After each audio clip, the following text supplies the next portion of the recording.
We walked in today to some beautiful sound. You know what? Let me see if I can grab that back for a second.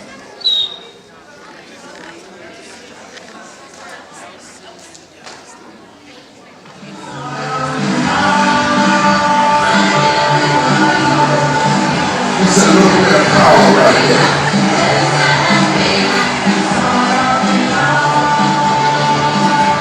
So of course, everyone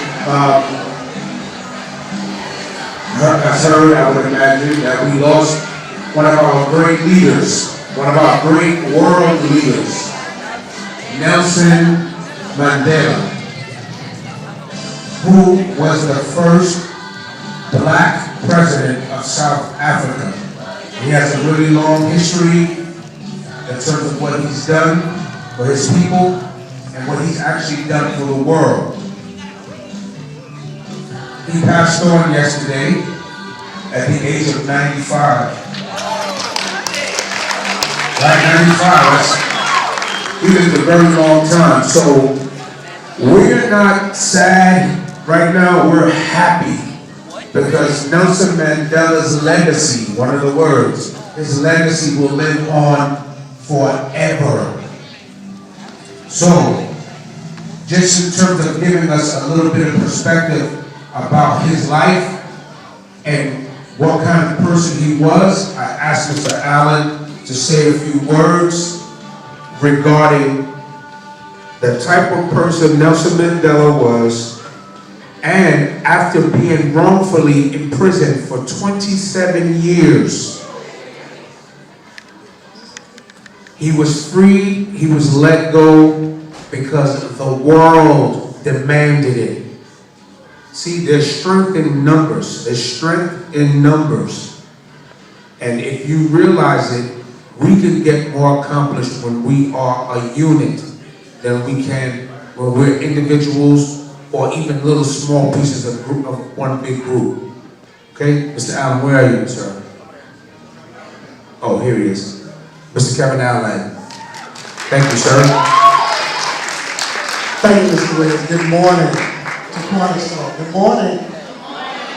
As we look upon this time, I want you to realize in your head that ESPN, along with CNN, along with every major news outlet, declared that this man was one of the greatest leaders, the greatest heroes of the century. Now I want you to wrap this around your mind. Imagine the first day that you go to kindergarten. And I want you to fast forward to the last day that you received your master's in college. Between kindergarten or pre-K and the time that you received your master's, this gentleman was still in jail. Imagine someone being in jail the entire time of your school life and part of your time of your employment life.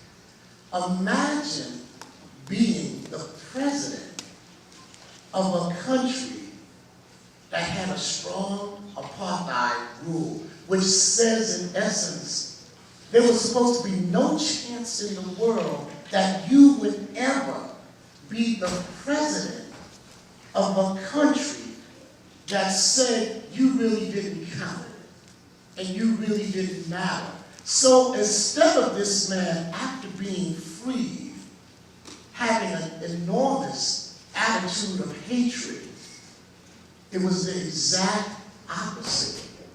And during his inauguration, one of the first people that he invited, and one of the people that were on the podium with him, was the jailer.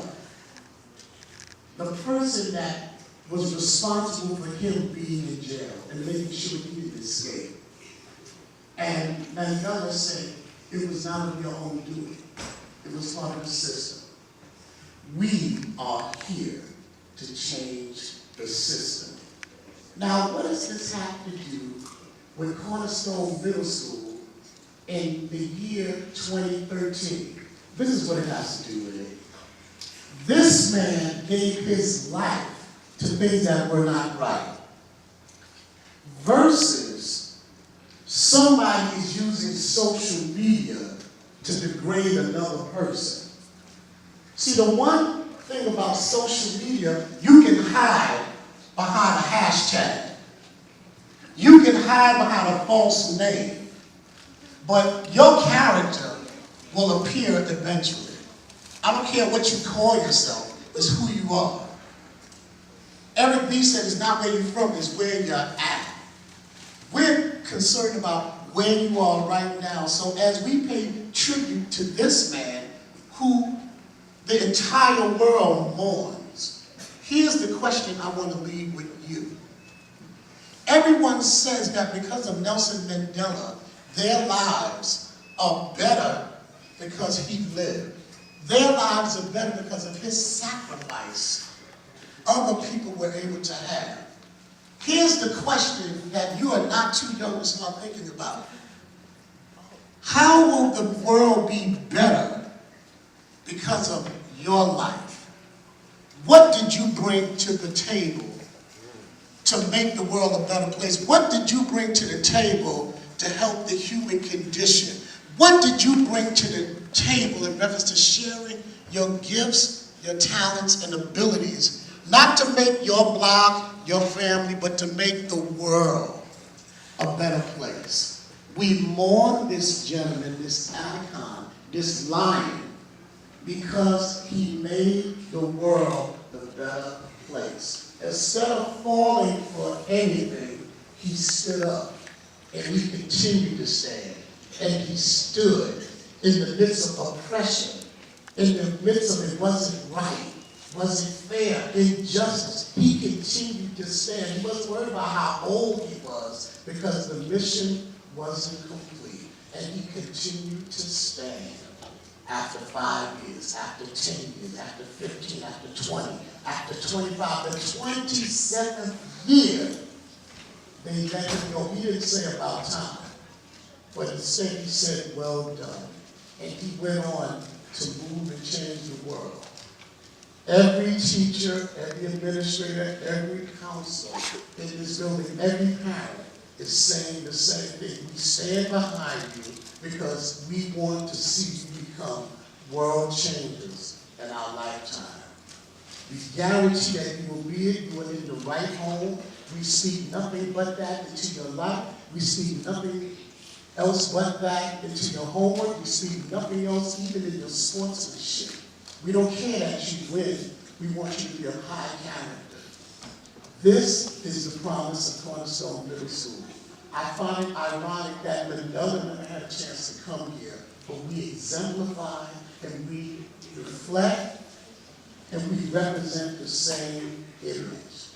So I congratulate each and every one of you for being the next world changer, being the next innovator.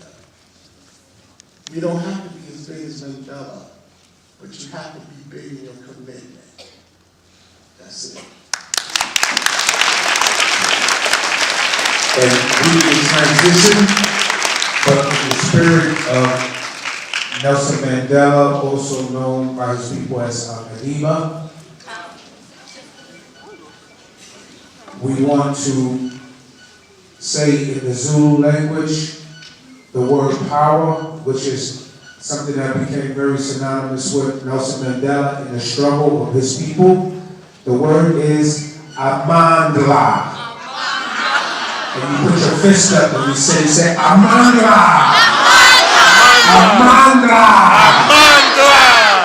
Also too, just real quick shout out of Mr. Joel. I saw that picture yesterday. That's sick. We need to make t-shirts of that. Yeah, in the process. Yeah, man. I was trying to find it for today. It's a picture of Nelson Mandela with the negoose going on. It's hot. Mr. Joel tagged me yesterday. But Mr. Bowman, any final words? Remember, Amandla. That means power. Amandla, is that how you say it? Amandla! All right, Mr. King, I think you have one